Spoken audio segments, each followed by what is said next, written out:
In this video, we are going to see the previous year question which were asked in AML KYC certification course examination. You know, IABF conduct certification course examination in AML and KYC, and this video will help those aspirants who have applied for this examination and want to know which kind of question is asked. So watch the video till the end and you will get to know what type of question is asked. Basically MCQs we are talking about. So let's see the first question in the front of your screen, and if you think this video was helpful, don't forget to like the video. Now let's see the first question. So first question is, which of the following is not an indicator of the use of money mules in an account, right? So the question is, how do we spot the use of money mules in account? Before we get into the option, let's break it down. You know what is a money mule? Do you know what is a money mule? See, this money mules means what? Is like a middleman used by fraudster to transfer a stolen money. So basically money mule is like a middleman. So money mule is like a middleman used by fraudster, right? It is used by fraudster to transfer a stolen money. What is the main motive? To transfer a stolen money, right? This is the main motive, to transfer the stolen money. So money mules is like a middleman used by fraudster to transfer the stolen money. So these accounts often show certain red flag. So option A says that transactions are always done through the third party. Yes, this is the clear indicator. Fraudster usually avoid direct transfer and use third party to hide their track. Remember, third party transactions are always suspicious, right? Third party transactions are always suspicious. Option 2 says that customer or beneficiary is readily available for contact and provide complete transaction detail. So this does not sound like a red flag, does it? Correct. If someone is cooperative and transparent, they are unlikely to be involved in fraudulent activity. So this is not an indicator of money mule. Option C say customer or behavior is unwilling to meet or uncomfortable providing transaction related information. So absolutely an indicator. Why would someone hesitate to talk about their own transaction unless something fishy is going on? It is a big red flag, right? So another valid sign, imagine a student account suddenly showing massive business transaction. It does not add up, right? So it is a fraud alert. Now option D says transactions are inconsistent with the customer profile or business activity. So transactions are inconsistent with the business profile and customer profile or business activity. So friends, what do you think? Option D, transactions are inconsistent. This is another valid sign, because imagine a student account suddenly show a massive business transaction. It does not add up. So here is your takeaway. So what is the correct answer? Correct answer is option B, right, which is not indicator. A, C, D are indicator. So fraudster often rely on secrecy, inconsistency and third party transaction. Let me write it down. The first thing is that fraudster rely on secrecy. Second thing, they rely on inconsistency, right? Inconsistency. And the third thing, they rely on third party transaction, right? Third party transaction. So why they rely on this thing? To use money mules. The main motive is to use money mules, right? So but if a customer is straightforward and cooperative, like in option B you can see, right, then they are not money mule. Okay, I hope this help you understand your concept regarding the money mule. Now let's move on to the next question. Friend, if you want study material for AML KYC, you can just in the description section I have provided a Telegram channel link. The Telegram group link is provided in the description section. Please join the Telegram link. In that Telegram link you will find previous year question. There are almost 500 students who have already given examination or who are preparing for the exam. You can see what they are preparing, what are the questions being asked in the examination. So I request you to please join the Telegram channel in the description section. Link is provided in the description section. Now let's see the question number 2, which is basically on periodic updation. So the question is regarding, as you can see, so the question is bank classify customer into 3 categories. You know it very well, right? So for first of all, question is, how often bank is need to update customer detail based on their risk category, right? Trust me, after this you will never forget this number, right? Let's get started. Question is that how often the bank periodically update customer detail based on their risk category. So bank classify customer into 3 categories: high risk, medium risk and low risk, based on how risky their transactions are. You know, depending on the category, bank must regularly update their record. Let's look at the time frame for each. Now first of all, let's talk about the high risk customer. First of all, let me tell you the fact. So if we talk about the high risk customer, these are the one bank keep a close eye on because their transaction could be tricky or prone to fraud. right? Their transaction could be tricky, or their transaction could be prone to fraud, right? So for them, bank update their information every 2 years, right? Bank update their information every 2 years, right? Simple to remember, high risk is equal to 2 years. Now next we have medium risk customer. Next, we have medium risk customer. So these folk don't pose as much risk but still need monitoring. For them the updation happen every 8 years. For them the updation happen every 8 years. Think of this as a mid-level check in our safety. And finally we have low risk customer. For low risk customer, these are your super safe customer, like someone with a simple saving account and no unusual activity. For them, bank update detail every 10 years. For them, bank update detail every 10 years, right? So low risk is equal to long time is equal to 10 years. So here is a quick recap: high risk every 2 years, medium risk every 8 years, and low risk every 10 years. So it is easy to remember once you break it down. Now let's see the option. Option A says that once every 3 years for high risk, 8 years for medium risk. This is wrong, right? Once every 2 years for high risk, 8 years for medium risk. Yes, correct. Obviously this is correct. Remember, KYC updation is to be done every 2 years for high risk customer, every 8 years for medium risk customer, and 10 years for low risk customer. Option B is the correct answer, right? Please remember it. Now let's see the next question. List MCQ that we have for non face to face customer. It is regarding the non face to face customer. So the question is how to handle the high risk associated with the non face to face customer. You can see which of the following is not required to mitigate high risk for the non face to face customer. Not required. So remember, I have highlighted the not required. Friends, let us first understand this. So first let's understand what this non face to face customer are. You see this word non face to face customer, what does it mean? See, these are people who open account or do transaction remotely without physically visiting the bank. So they don't visit the bank, they remotely open the account. They open the account or do transaction remotely without physically visiting the bank. While this is super convenient, it also comes with higher risk. Bank must follow a strict measure to ensure that everything is legitimate. Let's see the option. Option A says certification of all the document to be insisted upon. So this is absolutely essential. Bank need to verify that the document provided are real. Think of it as security check, right? This is required, right? Option B says obtaining additional document if necessary. Correct again. If the bank feels that something is unclear, they might ask for extra document to make sure everything is in order. So this is also correct. Then allowing the first payment to be made in cash at the branch. Yes. No, this is big no, because allowing cash payment from the non face to face customer could lead to money laundering or fraud. Instead, the first payment must come from another bank account that already follow the KYC norm. This ensures a safe and moral traceable process. So this is a big no. For cross-border customer, certification of document or introduction by a regulatory third party with adequate KYC system. So this is a must, because for customer outside the country, their documents should be certified by a trusted and regulated third party. It is like having a referee who vouches for their identity. So this is correct. So the question was which is not required to mitigate higher risk for non face to face customer. So option number C is not required, right? So let's recap. First thing, certification of all the document, essential. Additional document, sometime necessary. First payment in cash, no, not allowed. Cross-border customer must be verified by trusted party, right? Remember, cash payment for non face-to-face customer are like a red flag in banking. Always look for traceable method, right? I hope this question is clear now. So friends, if you want study material related to the AML KYC, we have an app called JIB and CIB Made Simple app. In the description section you will get the link of the app. In that app, I have provided AML KYC per unit MCQs, per unit theory portion, per unit previous year question. All these are available in just 200 rupees. So you get the link of the course in the description section also. Just click on that link and you can make the purchase regarding this particular course, right? Now let's see the next question. The next question is in the front of your screen. This question is based on the Vienna Convention 1988, right? Vienna Convention which happened in 1988. This question is regarding that. Let's go through the question. So it is about key measures from the Vienna Convention of 1988. It is about preventing drug trafficking and stopping the flow of illegal money. This topic is exam relevant, so stick around as I simplify it for you. Let's jump into. Question is which one of the following is not a measure mandated by the Vienna Convention? Not a measure. Question is regarding not. Okay. Now Vienna Convention, it happened in 1988. So it was a global agreement focused on fighting drug trafficking, right? Drug trafficking and its financial impact. It listed specific measures to help country crack down on this illegal activity, but not all actions were allowed. Let me explain. So option A says that declaring the conversion or transfer of property from drug trafficking as an offense.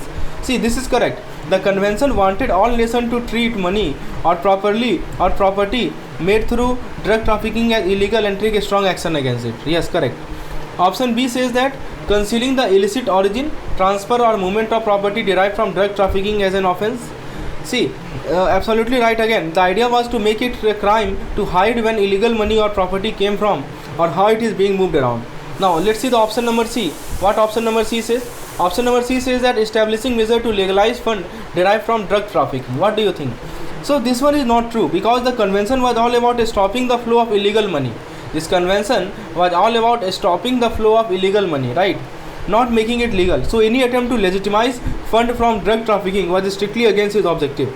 And option D says providing mutual legal assistance, transfer of proceedings and international cooperation. See, this is a spot on. The convention emphasized teamwork among countries. It encouraged sharing legal resource, transferring cases and cooperating internationally to tackle drug trafficking. Right? So what do you think is the correct answer? Option number C is incorrect, right? The question is regarding incorrect. So let us recap what we have seen, that declaring conversion or transfer of property mandated, right? Declaring the conversion or transfer of property, this was mandated. Then concealing illicit origin or movement of fund, it also mandated. Then legalizing fund from drug trafficking, absolutely not allowed. How can you legalize? Suppose fund you are getting from drug trafficking, how can you legalize that? You can't do that, right? Option D. Now friends, the next question you can see is based on the Egmont Group of Financial Intelligence Unit or FIU. So question is, which of the following is not an objective of the Egmont Group of Financial Intelligence Unit? So let's see the option. So options are to promote the development of FIU globally, to cooperate in information exchange, training and sharing, right? Option C says to establish mandatory regulation, and option D says to publish operational guidelines. Let's see the option. So first of all, let me tell you that this Egmont Group is an international organization that helps financial intelligence unit, that is FIU, around the world work together to fight crimes like money laundering. Now let's look at this tricky MCQ and solve it together. Question is, which of the following is not an objective? Right, so let's see the option A. It says that to promote the development of financial intelligence unit globally. Yes, obviously this is correct. You know, the Egmont Group focus on building and supporting FIU worldwide to make them more effective. Option B says that to cooperate in information exchange, training and sharing expertise. Yes, this is also correct. Sharing information, training members and exchanging expertise are the key objectives of the Egmont Group to help fight financial crimes. Then option C says to establish mandatory regulation for financial institutions to participate in money laundering activity. Yes, this is clearly wrong. You know, the Egmont Group exists to stop financial crime like money laundering, not encourage them. Here it is written to encourage, to establish mandatory regulation for financial institutions to participate. No. Nobody encourage it, right? Option D say to publish operational guidance for FIU, Egmont Charter and Egmont Principle for Information Exchange. Yes, this is correct too. Egmont Group provide guideline and principle for FIU to follow in their operation. So here is a quick recap. Promoting FIU globally, true. Cooperation and sharing expertise, this is also true. Encouraging money laundering, absolutely not. And publishing guideline for FIU, this is correct. Right, and that is the Egmont Group in nutshell. I hope this clear your concept. What is Egmont Group? Now let's see the next question that we have. It is regarding the multiple tier of account. So what is multiple tier of account? Let's discuss. So friends, question is, what does multi-tier structuring aim to achieve? What is the primary objective of using a multiple tier account structure in financial transaction? Options are simplify the tracking of fund for regulatory authority, to pass funds through multiple account by splitting them at each stage, making tracking difficult. Option C says to ensure direct and transparent fund transfer between account, to reduce the number of account involved in financial transaction. So what is your guess? Let's decode each option. Option A says simplify tracking by making fund easier to trace. This is incorrect. You know, multi-tier structuring is used to complicate things, not make things simpler. Option B says to pass fund through multiple account by splitting them, making tracing difficult. Exactly correct. Because you know, the idea behind multi-tier structuring is to move money across various accounts in a small chunk so that the tracing the origin of the fund become almost impossible. Option C, to ensure direct and transparent fund transfer between account.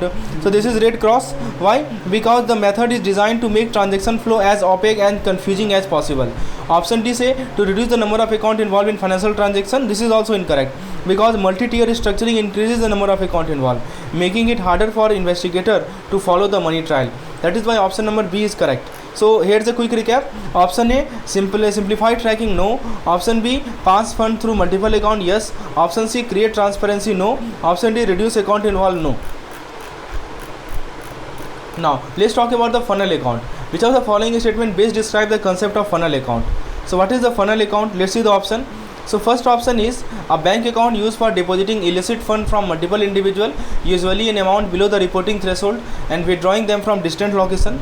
Option B says a type of saving account that offer higher interest rate and tax benefit. Option C, an account where only one person can deposit and withdraw fund without any restriction. Option D, a government regulated account designed to track large transaction for anti-money laundering purpose. So option A says that a bank account used for, this is regarding the funnel account, best describe the funnel account, a bank account used for depositing illicit fund from multiple individual. So what do you think? Is it correct or incorrect? So see, this is absolutely correct. Funnel account are specifically designed for money laundering. People deposit a small amount of money into this account, small enough to avoid suspicion, and then the money is withdrawn from different location, making it hard to trace. So it deals with a small amount. First thing is that it deals with a small amount, right? It deals with a small amount.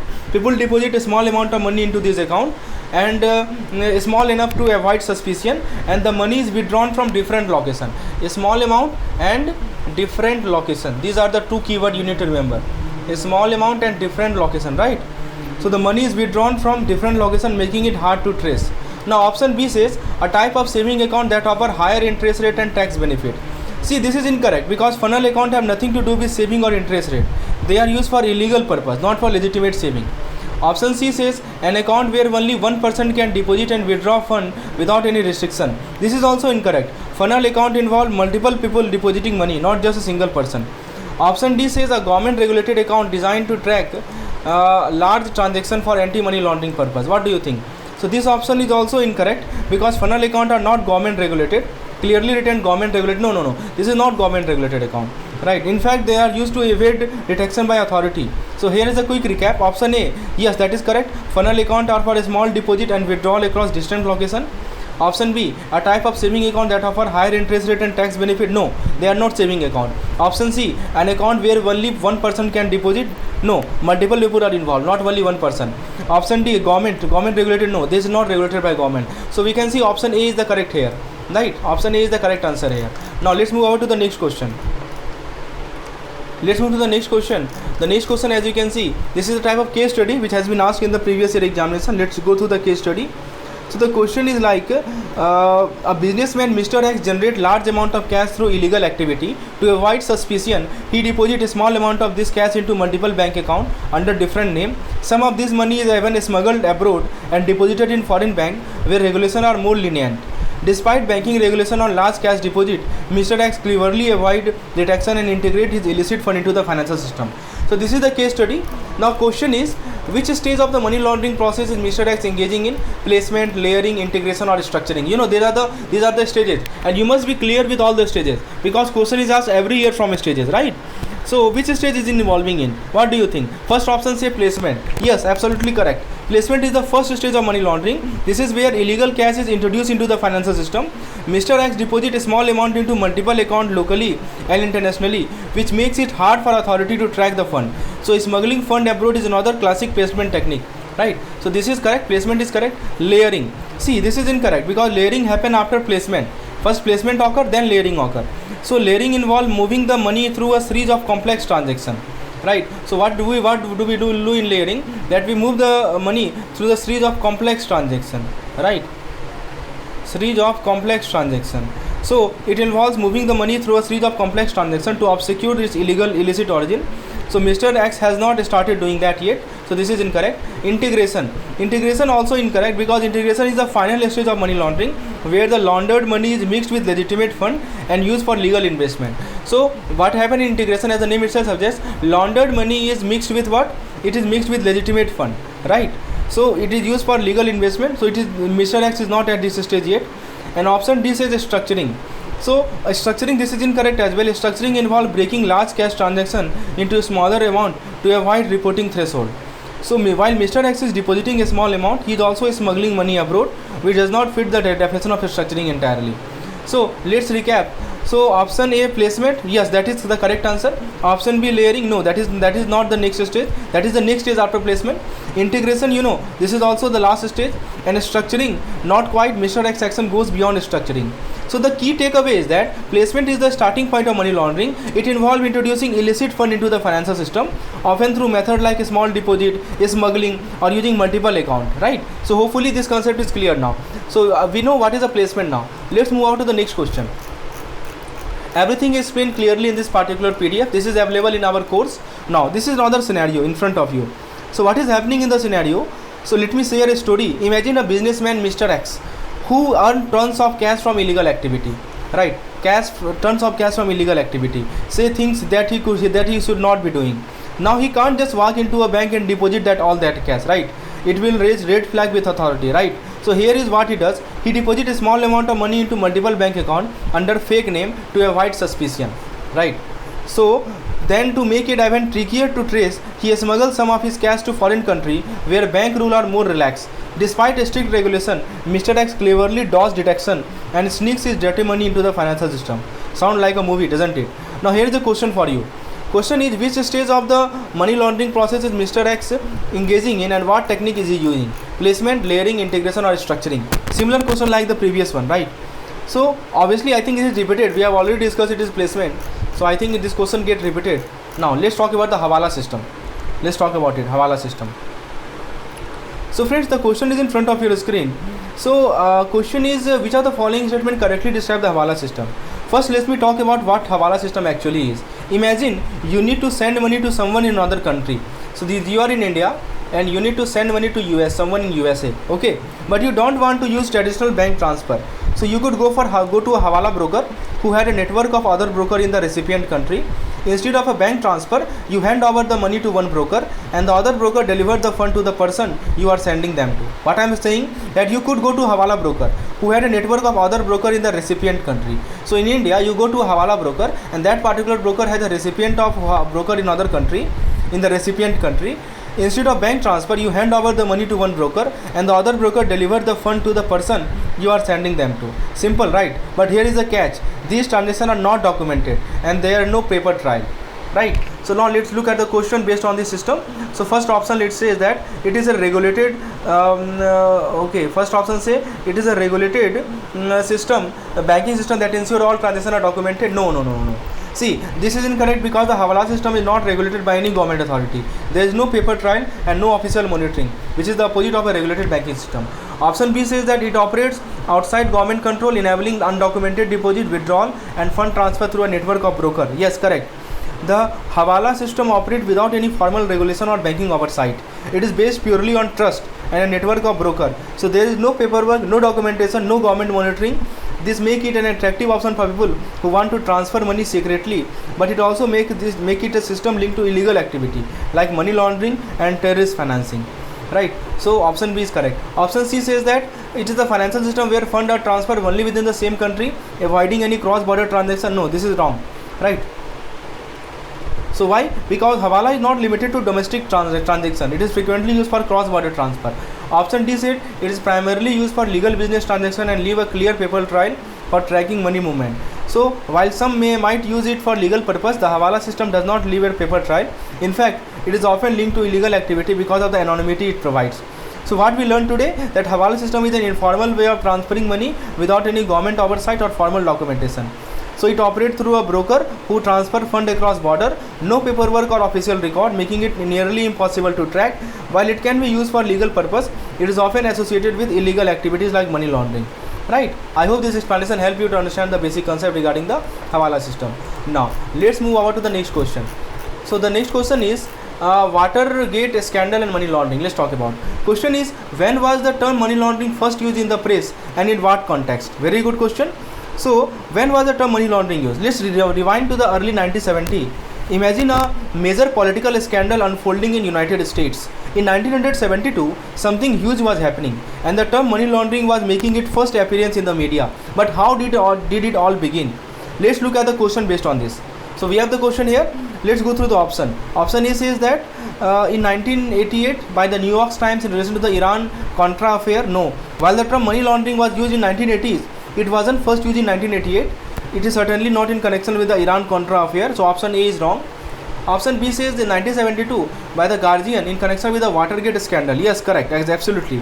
The term money laundering was first introduced in public in 1972 by the British newspaper The Guardian. It was used in the relation to the Watergate scandal, one of the biggest political scandal in US history. This scandal ultimately led to the resignation of the US President Richard Nixon. So it was so used that the US President had to resign. Richard Nixon has to resign. In 1955 by the Washington Post regarding the Enron financial fraud.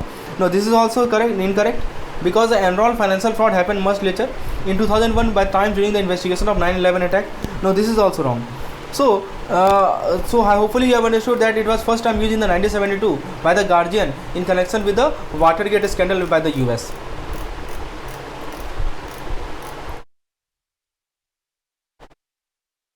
Now there is some question on OVD. OVD means officially valid document. Which of the following is not considered an OVD for identity and address verification in India? Passport, driving license, Aadhaar issued by private company, and voter identity card. So which is not an OVD for identity and address verification? Very good question. So in India, OVD, this obviously valid document, is a government issued document that is used for identity and address verification. But when it came to Aadhaar card, only those issued by the UIDAI. Here you can see Aadhaar card issued by private company. This is wrong, because Aadhaar card which is issued by UIDAI, right, or NPR, National Population Register, right, they are valid for verification purpose. Aadhaar card issued by private company are not valid. That is why option number C is incorrect. Right, C is correct. Passport is valid. Right, passport is government issued OVD. Driving license is also valid. This is another government issued OVD. Aadhaar card issued by private company. This is wrong. And voter identity card is also wrong. This is issued by the Election Commission of India and is considered a valid OVD. Right. So what we have seen, the option number C is wrong. Friends, as you can see, we have several other questions, but we will cover it in our paid course. So the rest question you will get in our paid course. If you want to enroll, these are the OVD available. So if you want to enroll in our paid course, you can WhatsApp me on this particular number. Either WhatsApp me on this particular number, or you can, in the description section I have provided link of the course. You can get through that particular course, and do join our Telegram channel for more update related to this examination. So that's all for today. These are the questions which are more and more available. Thank you.